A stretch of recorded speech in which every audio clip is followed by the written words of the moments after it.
Welcome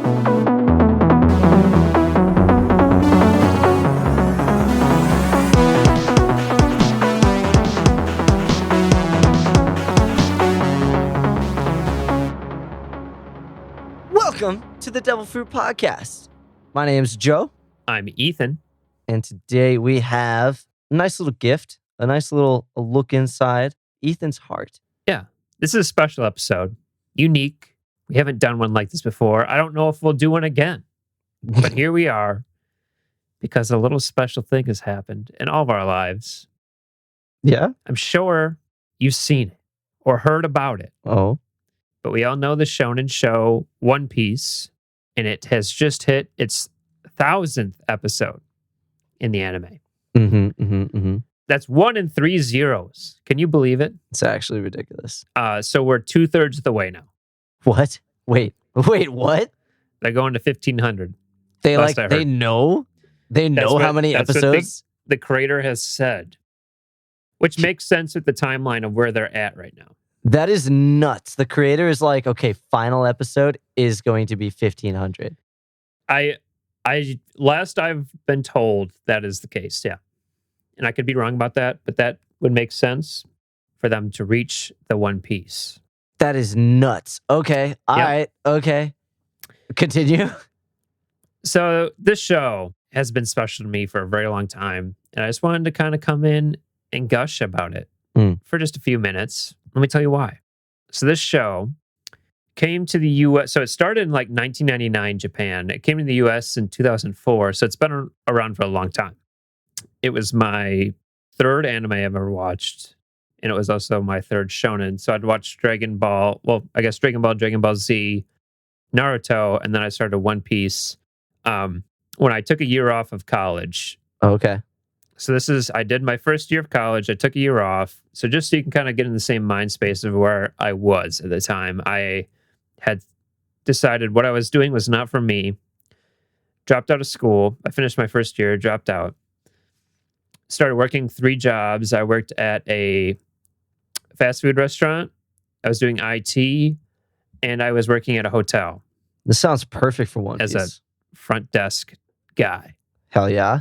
Checking them in. So any free time I had, I was working or sleeping, and I didn't want to be doing those two things at the same time. So to keep myself awake at work, I was watching One Piece.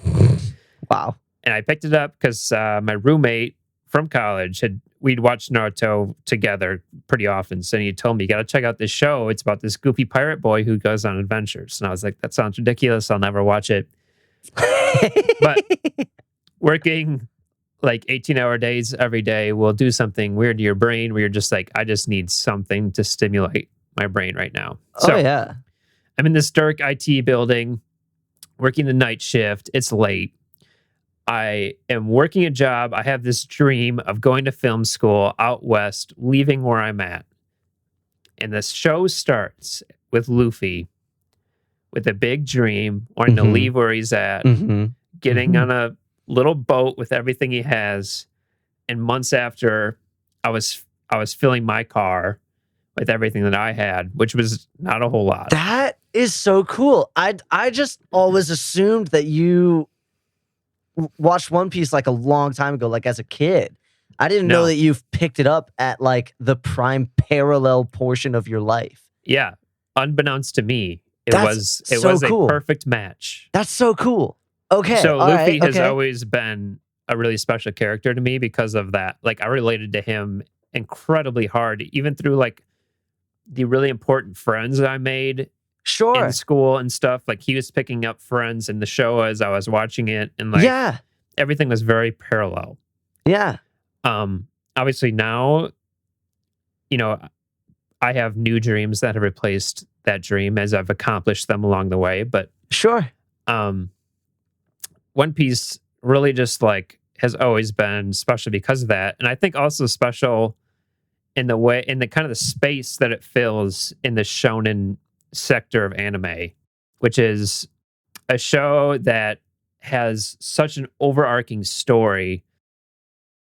And there are arcs, certainly, where like if you talk about Dragon Ball Z with somebody, they'll tell you what their favorite arc is, right? Which is the Cell Saga or the No. Saga. It just is the Cell Saga. Right.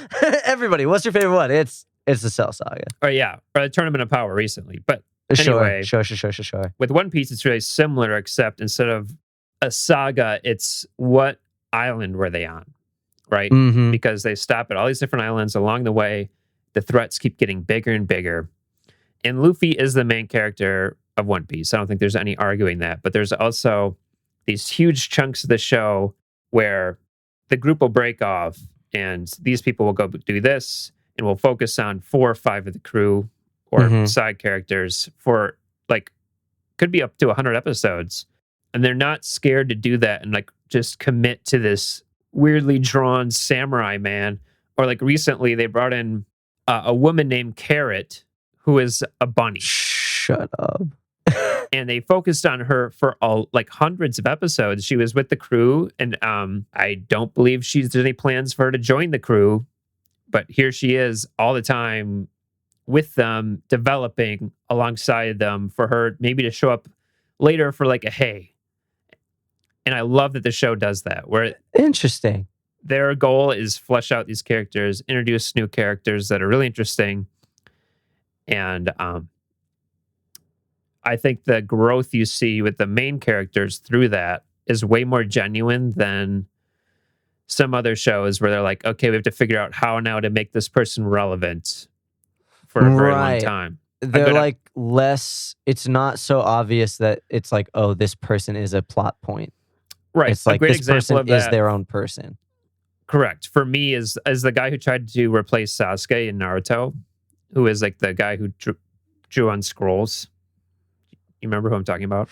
Oh yeah, he's like really, really pale. Yeah. Yeah. It's like a one. It's like a 1-syllable name. It's not Kai. It's like it's something like that though. Oh, it's on the tip of my tongue. We'll come back. We'll come back to that. Editor Joe here, coming at you once again with another round of These Hosts Can't Remember Names for Shit. All right, folks, if you're tuning in at home and you guessed that the name these guys were just scrambling for was Psy, then you'd be correct. Hop on down to Apple Podcasts or wherever you listen and leave a 5-star review telling us how you have a better memory than all of our hosts combined to claim your prize of pride and bragging rights. All right, that's my time. Now remember, folks, we're all just having fun.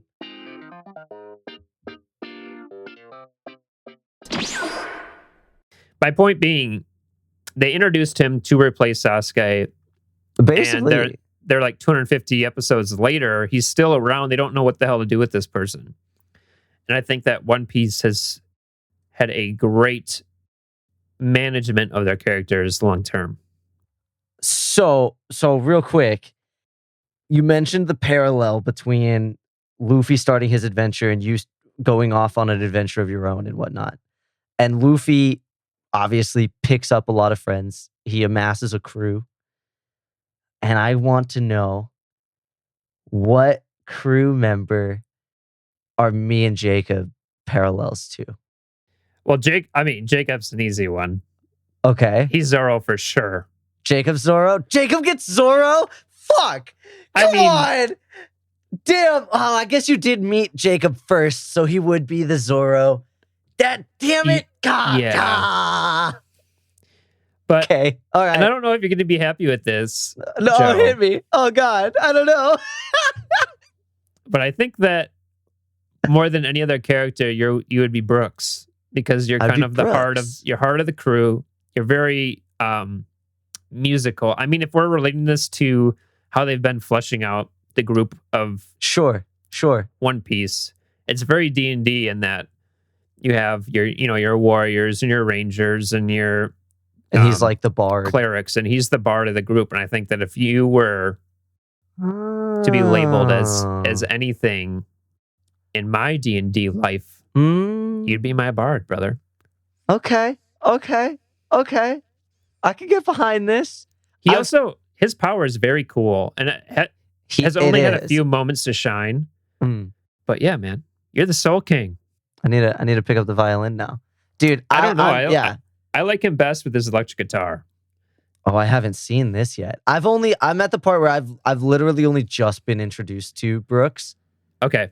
So yeah, there's a moment in time where he gets some time, I think several years alone on an island, where he kind of becomes like a local celebrity. Oh, hell yeah.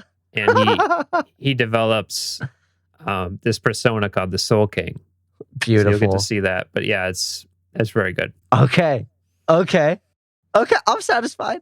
Great. I'm satisfied. I mean, I could have called you Chopper, but now I know what your feelings are on him after your top 5 list. All right. Okay. I think that everyone on the group, everyone has their own kind of moment of like joining the crew. And I think long-term, Sanji has always been like really like important character to me. Oh, yeah. But if I relate most to anyone on the crew, it's Usopp. Like you personally? Yeah, like I don't know why. Every time that his story comes up, or like his moment where he leaves the crew. Yeah. It becomes he has to fight Luffy. Yeah. That was probably like the first time I've ever like emotionally been so invested I've cried in an anime. Yeah, dude. It's like that is an amazing arc of this show. Yeah. And you think about like how because he started working with the crew in a very different way than like everybody else almost. Yeah, he was kind of a vigilante on his island who just wanted to become more. And he just wanted to be stronger. Yeah. He wanted to not back down. He wanted to not be afraid, right? Like that was his whole thing. Yeah, his island was kind of being run by like a gang. And him and some kids were just, trying to take down this gang, and Luffy kind of gave him the confidence to do it. And now being with Luffy, he's also got this persona called the Sniper King. And during the Doflamingo arc, he really gets to shine in like having these huge moments of like making the impossible shot. Oh yeah, all the way across the bridge, and like that part. Yeah, like that happens, and then later on, when they're trying to leave the I forget what that island is called. But anyway, he has some just like crazy like time stops as the bullet flies kinds of moments, and they're so good. Just the definition of anime. Yeah, exactly. Yeah. Also, the idea of Devilfruit for this show, just to kind of bring it full circle. Like in the show, you eat a devil fruit and you're giving up your most important survival skill at sea, which is swimming, right?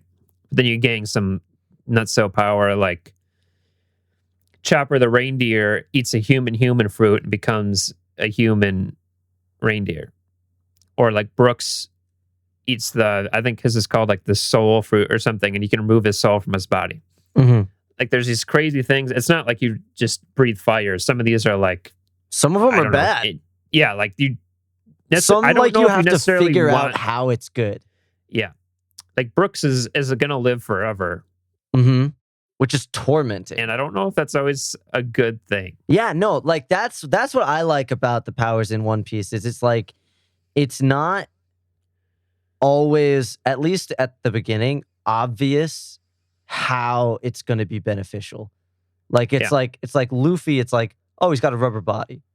It's like, okay, immediately you think, okay, he could stretch, like that could be good for like, I don't know, grabbing things or like punching somebody really far away. But then it's like you grow and develop, you're like, oh, you could also do this with it though. And you could do this though too. And you could do this, and you could do this maybe. And like all of the perks of the effect are not immediately clear. Like it's not like Super Saiyan. It's like, oh, what does he get? He's stronger. It's like, it's something that the people have to grow and figure out sometimes, which is neat. Yeah, exactly. Like Luffy, if I remember correctly, he had his rubber fruit thing, and like couldn't walk correctly. For a very long time. Yeah, or, like hold his head up because his bones are turned to rubber. I forgot about that. Yeah, when he's a kid, you see him like on the street and at a table, and he's like laying on the table, sitting in the chair. Hung. Yeah. Exactly. So I guess the namesake of the podcast, just to bring it back around, to me, has represented our kind of dedication and growth through, an outlet that we didn't have before. We all took it on as like we're going to commit to this and have fun. Yeah. And it's like our own little Devilfruit. I love that. I never thought about that. It's this thing that we experienced and took on. Yeah. And we make a figuring sacrifice in the way of our time. But I'm not going to try and say like we're giving things up for this, because we're not. We're just having fun. And we're growing. We are. And we're learning about this thing that we took on. I love that. Yeah. So this is me gushing about One Piece. I'm not here to convince you to go watch the show. I don't know if this show is even my favorite anime of all time. It's very, very high. I am in the Wino arc, for those of you who are caught up or close to caught up. And I just saw the episode where where Luffy finally confronts Kaido. Okay. And it's so good. Kaido's Devilfruit power is one of the most overpowered things I've ever seen in any anime, where I'm like, how are you going to do this? Yeah. And Luffy charges in, unblinking, and has this just moment of... What I love about Luffy is that he has more confidence than I think any other shonen protagonist in himself. And I don't know there are if others it's like who are like confidence so much as it's just like he's just crazy. Like I think he is totally unhinged. Yeah. But in a very like charming way that I don't think is always there in other characters. Have been portrayed that way. Yeah, I would agree. But I love this show. It's just, I would say, the most special anime to me. And I love that it has developed such a caring community. I think that One Piece has one of the most interesting and widespread communities around it. It's also one of the shows that I would recommend as like a first anime to a lot of people, because I think the story is really straightforward. The characters are interesting.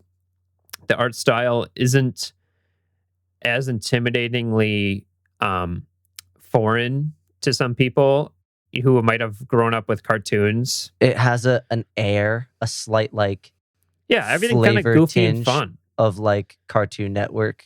Yeah, things. Like if you see a big strong guy, he's gonna look like a big strong guy, but he's also gonna have like excessive leg hair and a big nose, and like you're just like, okay, I'm supposed to be intimidated by this, but then like you end up being, because they're so skilled and through the dialogue and through in other ways, other things. So I love it. Thank you, One Piece. Thank you, the creators of One Piece. I owe a lot to the show and just my continued drive to succeed in things. And this is my love letter to One Piece. Beautiful. Thank you for being here, Joe. Thank you for having me. Yeah, I'm glad we did this.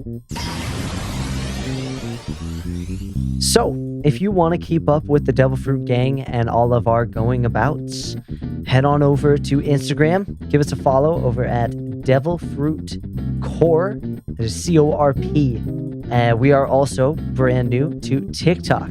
We got some fun stuff up on there if you want to go follow us over there. And if that's too much, just head on over to the Devilfruit Podcast website. That's www.devilfruitpodcast.com. And you can find links to everything there. Links to our social media, links to other places to listen to the podcast. You can find our chart of all of our past rankings of animes that we've watched. You can find a link to send us an email directly to us. Get in touch with us. Let us know what you think of the show. Do you like it? Do you love it? Do you have your own suggestion for a top 5 anime-related topic list that you want one of the hosts to conquer. Whatever the message, we'd love to hear from you. Hell yeah. Thanks for listening. Bye-bye. See ya.